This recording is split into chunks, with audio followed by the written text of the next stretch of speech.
Yan, try ko naman ngayon mag a day in my life voice over. Yan, ganyan lang ginagawa ko guys pag tanghali. Tamang tingin lang sa kalangitan kasi bigla-bigla dito umuulan sa Singapore. Hindi mo alam yung ng panahon. Tapos yan hanggang 1 o'clock lang naman yan. Tapos tatanggalin ko na siya kasi matutulog ako niyan. Yan.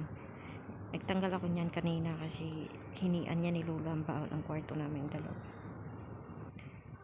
Tapos yan, it's tulog time everyday yan from 1 o'clock until 4. Ganyan ang ginagawa ko, pero hindi naman ako makatulog dyan. Kita nyo naman kahit anong iikot-ikot lang ako dyan. Tapos yan, magpo 4 o'clock na, it's kape time everyday yan. Magkakape ako pagka hindi naman siguro ako natulog, kaya hindi ko sasabihin na pagkagising.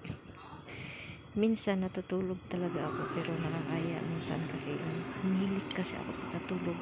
Mamaya marinig ng amo ko tanghaling humilig ako sa tulog. Buti minsan siya natutulog din. Kontis kaming dalawa. Pag tanghali, kontis kaming dalawa niyan, matutulog din siya sa sala. Siya black coffee. Lagyan ko lang yan ng maraming coffee mate. Kasi hindi ko maubos to, pinapaubos na yan ng amo ko yung coffee mate.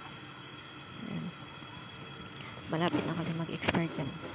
Masarap lasa niya ng vanilla flavor. Yan.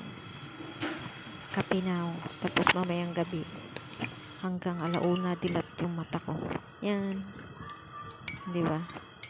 Tas partner ko boy bawang. Hindi ko alam bakit boy bawang yung trip ko ngayon. May tinapay naman ako, may mga biskwit.